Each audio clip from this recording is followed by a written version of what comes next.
So continuing with the math review, this video will be on vectors.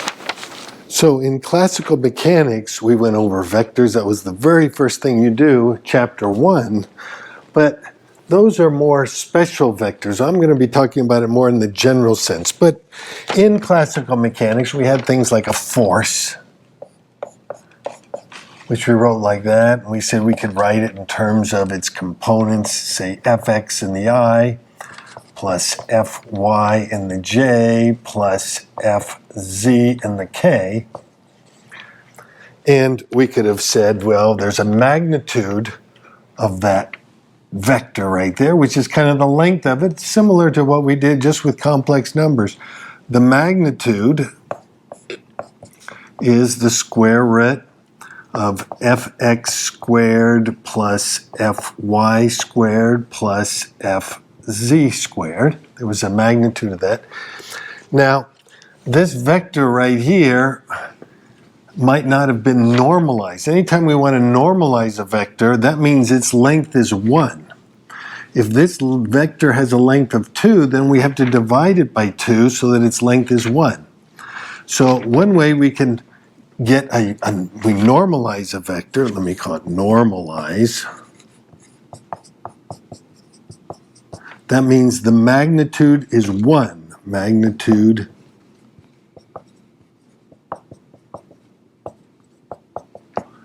what do? If we divide these two right here, F all over the magnitude, well, whatever the magnitude of this is going to be canceled with this, and it has a magnitude of just 1. So this would be Fx all over the magnitude I plus Fy all over the magnitude J plus Fz over the magnitude in the K. This would be a normalized vector. That is, its length is 1.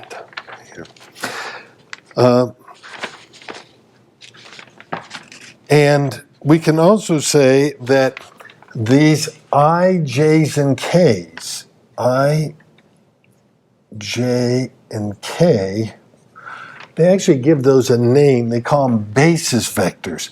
They're actually something called orthonormal basis vectors. Orthonormal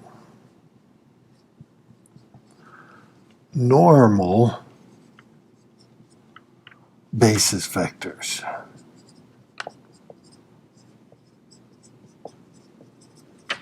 Why orthonormal? Well, if you take and you dot two of these together, that is, if we dot I dotted with J, remember the dot product is the magnitude of one, magnitude of the other, times the cosine of the angle between them. Well, the angle between I and J is 90 degrees. Cosine of 90 is 0. So this is 0. What about I cross K would be 0. Anytime they're different letters, you're going to get 0. But what about I dot I? The angle between them is 0. Cosine of 0 is 1. So it'd be the magnitude of this, which is 1 times 1 times 1, which is just 1. So ortho means they're all perpendicular to each other. All these are perpendicular to each other. Normalized means that their magnitude is 1. So that's what they mean by orthonormal, and these are called basis vectors right here. Now, usually the number of elements you have in your vector is the dimensionality of the space. Since there's 3 numbers here, this is 3-dimensional real space right here. So, but in general, what are vectors in general? This is just what we had in classical mechanics. In general, vectors are just collections of mathematical objects. That's all vectors are. They're just collections of mathematical objects. Mathematical objects. So in our case, it was these three numbers. That was our collection, fx, fy, and fz. That was our collection of three numbers. But it doesn't have to be in three space or right here. It could be 4, 5, 6 right here. And so we could have, the only thing is if we have a lot more dimensions here, I'm going to run out of letters right here. So how about if I just say f is equal to, we'll just, instead of doing x, y, and z, I could just do f1. And I don't want to use I. How about if I use e1 plus f2, e2 plus f3, e3, plus f4, e4, and so on. Could even be infinite number of them right here. Now, if all these e's are my basis vectors, right here. Now,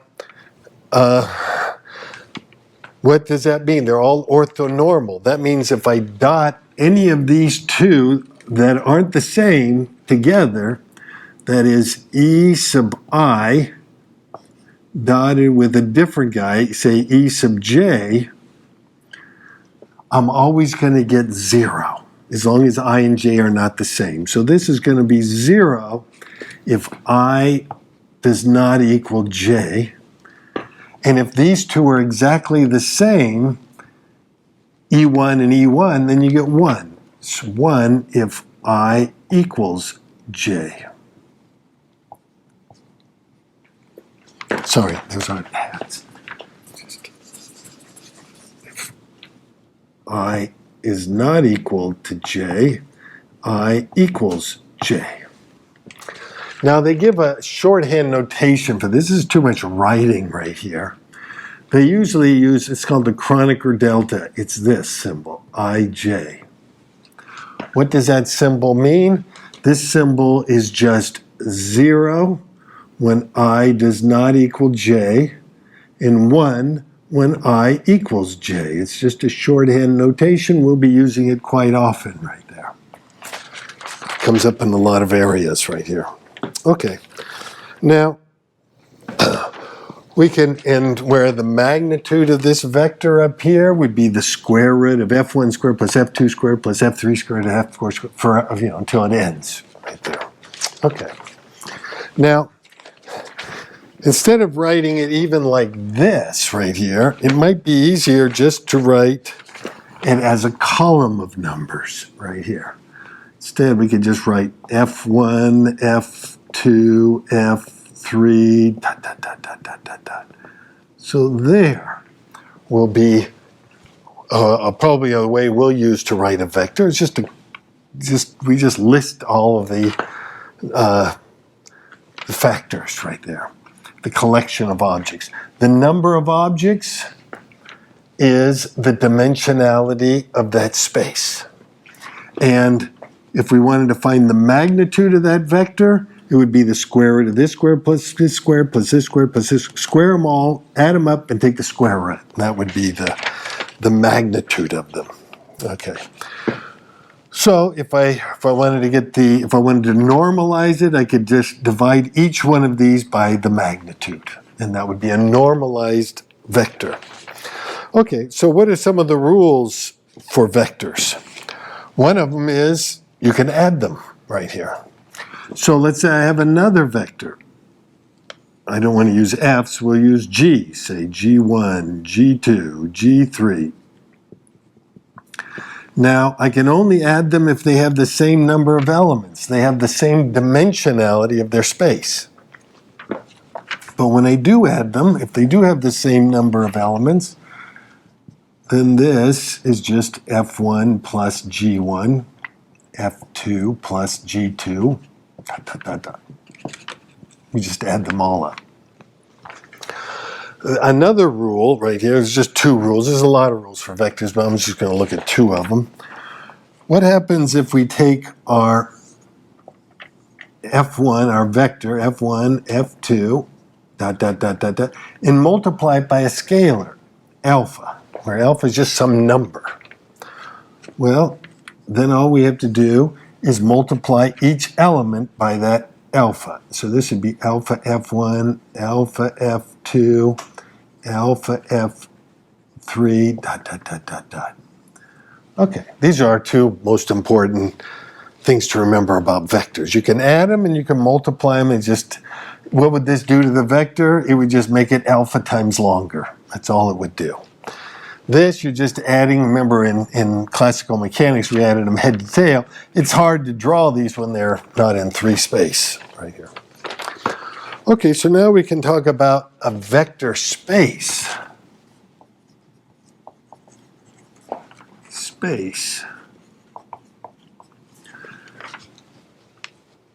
Okay, well, like maybe it's best to just show you. Back here, we had a vector I, j, and k. If I were to look at this I, say j, and k,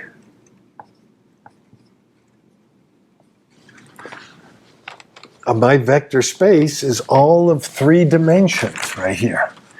Anything that can be written, any vector that can be written like this, where these are 3 real numbers, would be in that space right here. So it's all the vectors that you could possibly make. Well, there's an infinite number of them right here. It's an infinite number. And when you come over, if you have 2 vectors in that space, and you add them, this vector is also in that space right here. So if I have a vector here and I have another vector, I add them together, it's still in this space right here. Or if I take a vector and multiply it by some constant, all I'm doing is making the vector longer, it's still in that space. Now I should say, what is not in this space? Like this right here. What vector would not be in this space? Well, if I had a vector, say v, which was say 2 in the I plus 3 in the j. That would not be in this space. Why? That only has 2 elements, not 3 elements right here. Remember, the one we used it for, I always had 3 elements. Now, if I said plus 0k, then it would be in that space. But without it, it's not. Or another vector, I'll even write it like this here instead. How about if I just say 2, 3 minus 2i, and 4. That would not be in this space because this was a real space and I have a complex number in there. So all the vectors in that space should be, well, here I just need 3 real numbers. Now I could have a complex 3-dimensional space and this would work. Right, this would be in there if this was a complex space. But in classical mechanics, you don't deal with complex spaces. You just deal with real spaces. Right here. Okay. So just again, remember that if f is in the space and g is in the space, then f plus g is in the space. If f is in the space and if you multiply it by a constant, it's also in the space. There are other rules for what constitutes the vector space, but these are the only 2 rules that I care about right here. Now, what can you do with a vector? What do you do with a vector? Well, actually, you operate on it right here. You operate on vectors. Operate on vectors. Okay, so what can we do with a column of numbers right here to operate on them right here? Well, when you operate on them, what you're doing is you're just multiplying it by a matrix.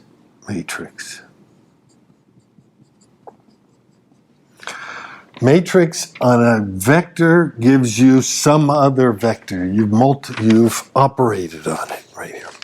Now, you might not have noticed this, but we have done this already in here on the very first homework assignment.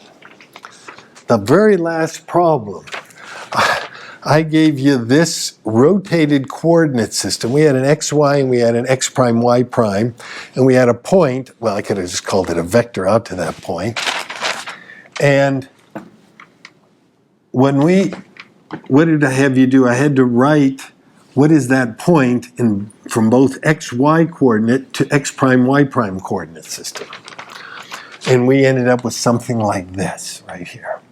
Now I could write this as a vector instead. We could have written this as x prime y prime instead, a vector. And this is my x, y. And this is what we had to multiply for. It's a 2 by 2 right here. And it looks like this one is going to be cosine theta, sine theta, minus sine theta, cosine theta. When you're multiplying a matrix times a vector, what do? We take the row and multiply it by the column. So you got x cos theta, which is I have up there, plus y sine theta, which is what I have over here, equals x prime. And y prime is these two, minus x sine theta plus y cosine theta. So what did this thing do? It turned the vector from the coordinate system in the xy to the coordinate system in the x prime, y prime. But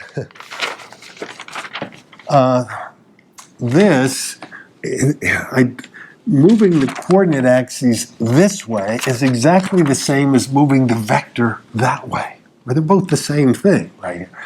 You notice when I went from here to here, I made the purple, this vector, closer to the x-axis right there. So, well, we also had to get the other way to go. We had to go from xy to our x prime, y prime. So what did x prime, y prime? And I think what we had cosine theta,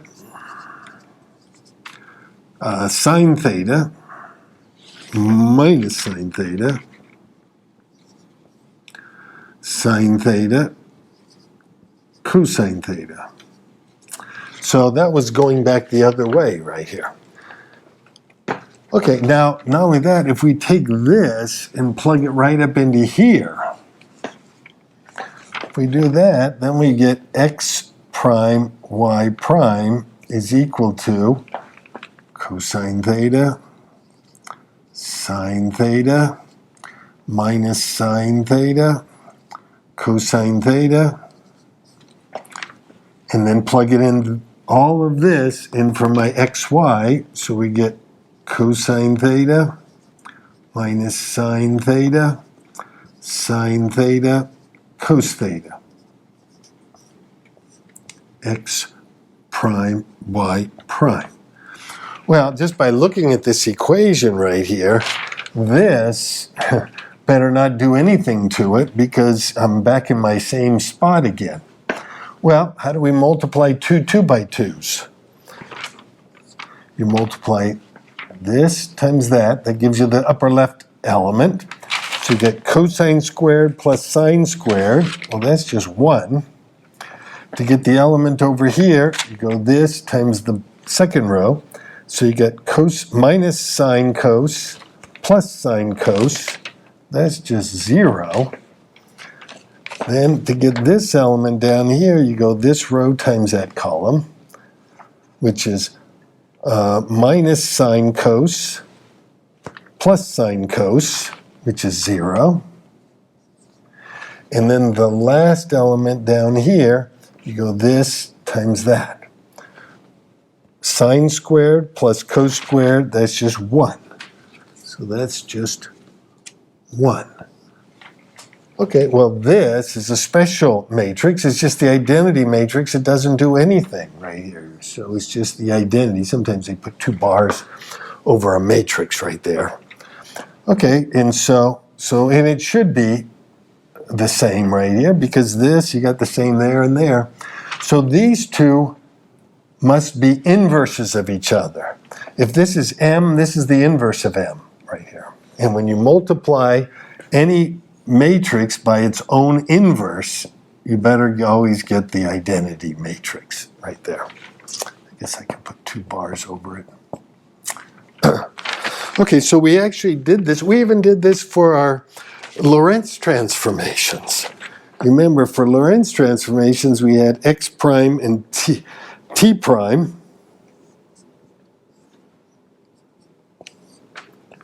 We had x and t. Actually, it was 4 dimensions. We had the y and the z, but I'm going to leave those out right here. But this one is just 1 all over the square root of 1 minus v squared over c squared. This was minus v all over the square root of 1 minus v squared over c squared. This was minus v over c squared all over the square root of 1 minus v squared over c squared. And this is 1 all over the square root of 1 minus v squared over c squared. Remember our transformation was x prime is equal to x minus vt all over the square root of 1 minus v squared over c squared. So it was x over this minus vt over that. And then and so on right there. And then when you did it in reverse right here, we had x and t, and we had x prime, t prime. Remember, we would write this again, and we changed all the v's to minus v's. So really all it would do is make this term plus and this term plus, and that was it. And if I multiply these two matrices together, it better be the identity matrix, just like we had before. So it looks like matrices, anytime you want to change a vector, you multiply it by a matrix. It just directs it some other in another way right here. Okay. Well, what happens if we have, let's just to get some practice on this, our matrices, we're not even going to go to 3 by 3s. We're always going to stay 2 by 2s, and our vectors will always be 2s. So let's just say I'm just going to make up a vector right here. How about 2, 3? I'm going to make this one a row vector right here. I'll make B, that's the column vector, 4 and 2. I just made these up. And let's say I have a matrix called M1, and it's 2, 1, 3, 0. And let's just say we have another matrix, M2. And I just used 1, 2, 3, 1. Okay. So suppose we wanted to just get some practice right here. What if we just wanted to do A times B? Well, we got the row, 2, 3, times the column, 4, 2. You notice they both have the same dimensionality. They're both 2-dimensional vectors. I couldn't have 3 numbers here and 2 numbers there. Or I couldn't have 2 and 3 or whatever. They have to have the same number they have to have the same vector space right here. Well, what do we do here? We multiply this times the first row, and that's it. We just get one number. So this is just 8 plus 6, which is 14. Now, if you think about this, this is like taking the dot product, because in 4a, if you would have had one vector, v1, which is 2 in the I plus 3 in the j, and you had another vector, v2, which is 4 in the I plus 2 in the j, and I asked dot these two together, you would just multiply these two and multiply those and add them. 8 plus 6 is 14. It would just be a number, 14. So this is very similar to, I shouldn't say similar, is the dot product. Dot product.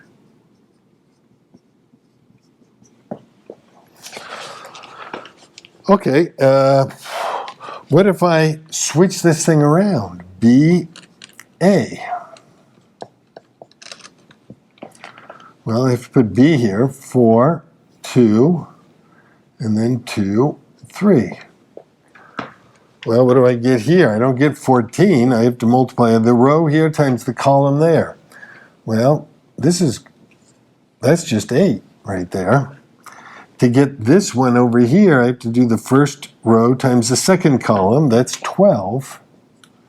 To get that one, this row times that, which is 4. And to get the very last one, this row times that column, which is 6.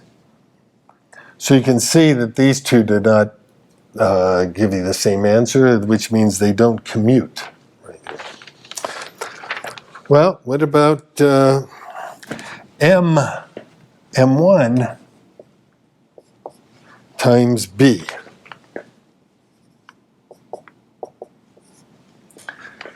M1, that's 2130 times B, which is 42.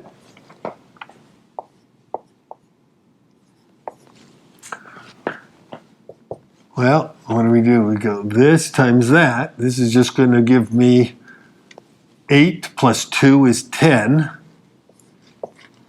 And then we don't have another column over here, so there's no more this way. And then this way, we get 3 times 4 is 12 plus 0, so that's just 12. Okay, so that's this is that vector right there. Again, if I wanted to normalize it, I'd have to find the magnitude of this vector. The magnitude of this vector is the square root of 100 plus 144. It'd be the square root of 244. I'd have to divide each term by the square root of 244, and then it would be a unit vector. It had been normalized. Well, what about B times M1?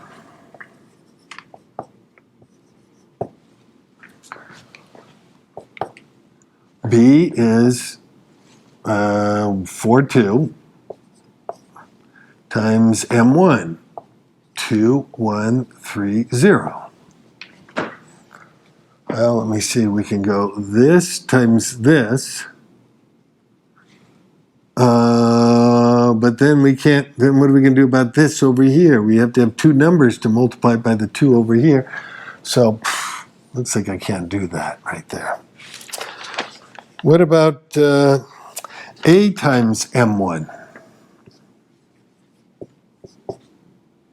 Oops. A is a row vector. So this is 2, 3 times my M1, which is still 2130. Well, I can multiply this times that right there. So it's 4 plus 9. Sorry. So we got 4 plus 9 is 13. That covers this. And then we just have to multiply this times a second, which is 2 plus 0, which is 2. So it just gives me another row right here. Okay, so it looks like rows are always on the left side of the matrix, and columns are always on the right side of the matrix. Well, what if we have A times M1 times B?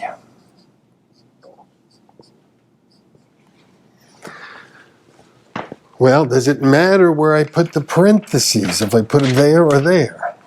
Well, let's first put them here. If we put it there, then we still have our A, which is 2, 3. And then we have our MB. We already did MB, which is right here. MB, 1, 0, 1, sorry, 10, 12. 10, 12. That's not 1, 0, 1, 2, that's 10, 12. Okay. So that was these two put together. And now I can just multiply that. This is 20 plus 36, which is 56. So that's just 56. Now, let's put the parentheses on the other one right here. So if we do AM1 first and then do times B. So the AM1 is this right here. It's 13, 2. And then the B is 4, 2. Okay, so this is just 13 times 4, which is 52, plus 4 more, 56. Okay, so it looks like it's the same right there. It doesn't matter whether I put the parentheses here or there. Okay, so vectors, anytime you put a vector in there, it just, you know, if you have a vector over here and you apply a matrix to it, a lot of times it just moves it some other way, makes it bigger, moves it around some other spot right here. But there's a special equation right here, so that such that when you take your matrix and you multiply your vector, I don't know what I should use, let's just say V, here's my vector, instead of turning it in some other direction, it keeps it in the same direction. That is, it's still V, but it multiplies it by some constant. Might make it twice as big right here. But it doesn't turn it. So if I have a vector here and I apply this matrix to it, it just makes it maybe bigger or smaller right there, or flips it the other way. But it can't move it over here. And this is a special equation that comes up a lot in quantum mechanics. And we even give a special name to this equation. We call it an eigenvalue, eigenvector equation. This right here are called the eigenvalues.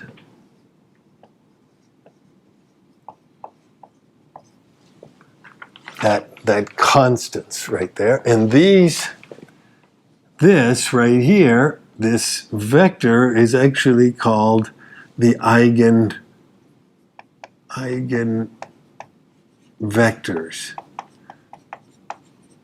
I'm sure they go over this in math 3 linear algebra, but here we can just kind of give you a little introduction to this right here.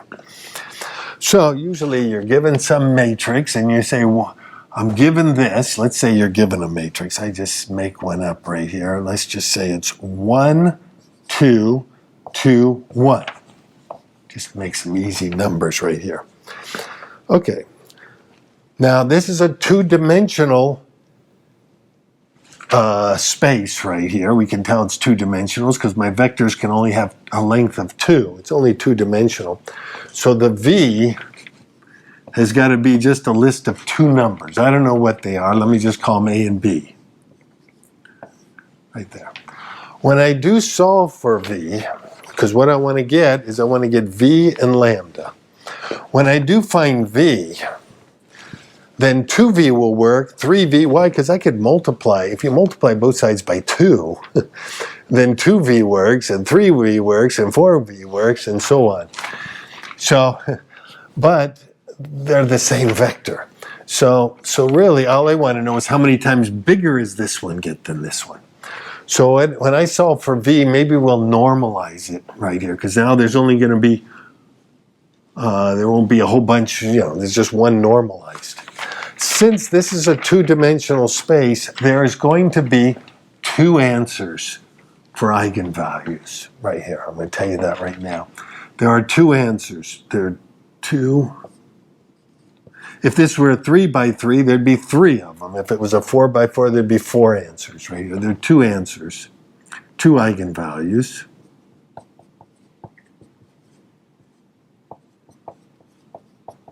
I don't know what, I'll just call them lambda 1 and lambda 2. Those are the 2 answers right there. Now, for lambda 1, he has his own vector associated with this right here, V1.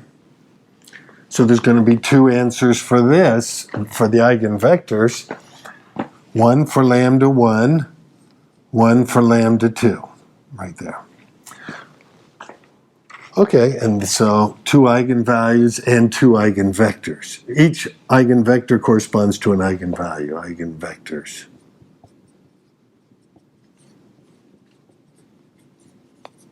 So that's what we want. We want to get this, this, that, and that, given that right there. Okay, so how do we solve this right here?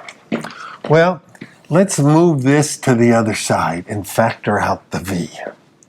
So if we factor out the V, we got M minus lambda V equals 0. That's the first step. Now, I can't take a matrix and subtract off a number. You can't just take this and subtract off 5. It doesn't make any sense. So what you have to do is you have to put the identity matrix in there, because that turns it into a matrix. So you'd say M minus I lambda V equals 0. Well, now I can subtract these two right here. Let's just subtract those two. M, so this becomes M, which is right here, 1, 2, 2, 1, minus. And remember, lambda just had 1, 1, 0, 0, but if you multiply it by lambda, it would just be lambda, lambda, 0, 0. Okay, so that would be lambda times the identity matrix, times your V equals 0. Let's just write it as V equals 0. Okay, so now now to subtract these two, I just do each one. 1 minus lambda is right here. 2 minus 0, that's just 2. 2 minus 0, which is just 2. 1 minus lambda, which is right there. Okay. Times V equals 0. Well, the only way that this times V is going to equal 0 is if the determinant of this is 0. So we just set the determinant of this equal to 0. Now, remember, we did determinants when we were finding the cross product, but by a 2 by 2, it just means this times this minus that times that. So it would just be 1 minus lambda times 1 minus lambda minus, going this way, minus 4 equals 0. And you can see we're going to get two solutions for lambda. If we were to multiply this out, we get 1 minus 2 lambda plus lambda squared minus 4 equals 0. Or put this in general form, we get lambda squared minus 2 lambda minus 3 equals 0. So we could either solve it the quadratic, or I think that factors lambda minus 3 and lambda plus 1. So there's my two solutions. One is lambda equals 3. The other one is lambda equals minus 1. So these things will have meaning in quantum mechanics, but here's my two answers. One of them is 3, and one of them is minus 1. So one of these, so this matrix right here is either going to triple the length of whatever this vector is, or it's going to turn it around the other way, because that's what a minus 1 does, is it just turns it the other way. Okay, so now we have to get V right here. Well, we could come back to, where was our, we could come right back to here. Actually, we could come, remember, this, everything in here was just this, right here. There's my M minus I lambda. If we multiply this times my vector, I should get 0. So we come back to here, we get 1 minus lambda, 1 minus lambda, 2, 1 minus lambda times AB equals 0. So we had this equation right here. That was just this equation right here. Now I'll plug in what our lambda is for the first case. So take the first one, when it's 3, lambda equals 3. So what does this become? This becomes 1 minus 3, which is minus 2, 2, 2, minus 2, A, B equals 0. Well, if I just multiply this thing through, this is minus 2a minus, what do we got here? Minus 2a plus 2b equals 0. This is just two equations, and the other one is 2a minus 2b equals 0. Both of these two equations says the 2's drop out. A equals b. A equals b, right here. This says the same thing, a equals b. So I do know my vector, these two are the same number right here. And I wanted to be normalized right here because so my answer you could have said is AA, since A equals B, or you could have used 1, 1, or 2, 2, or 3, 3, or 4, 4. Any of them would have worked, but I said let's just use the normalized vector, so there's only one answer. What does that mean? It means the square root of this squared plus this squared has to be equal 1. The square root of a squared plus a squared has to equal 1, or the square root of 2a squared equals 1, or a square root of 2 equals 1, or a equals 1 over the square root of 2. And b, we already said, was equal to a. So the vector for this one is 1 over the square root of 2, 1 over the square root of 2. That vector right there, when I operate it on with this, it just makes it 3 times longer, doesn't turn the direction of it. Okay, and then we just got to try it for the other vector. So we'll plug in the minus 1 up into here. If we plug the minus 1 up into there, we get 1 minus a minus 1. That's a 2. 2. 2. 1 minus, that's a 2. AB equals 0. Well, this says that 2a plus 2b equals 0. The 2's drop out. A equals minus b. Right there. So my vector would be a and b, but b is just minus a, so you could have just written it like that right there, but I want it normalized right there, which means this squared plus this squared, take the square root, I want it to be 1. Well, if I square this to find out what a is, I get a squared plus this squared, which is a squared, square root equals 1. Well, that's the same thing I had before. So a is 1 over the square root of 2. So this would be 1 over the square root of 2 minus 1 over the square root of 2.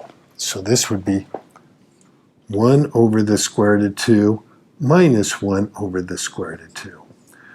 So these two vectors, this vector, when you plug it in, would just flip it the other way. This vector would make it 3 times longer right there. And there's only 2 answers because this is a 2-dimensional space. Again, this is just to give you a little bit of introduction to this right here. In a few weeks, this will be old hat. And we're never going to get any vectors bigger than 2 by 2s right here. So this is as much as they'll get right here. Okay, so now I think you know everything we need to know about vectors.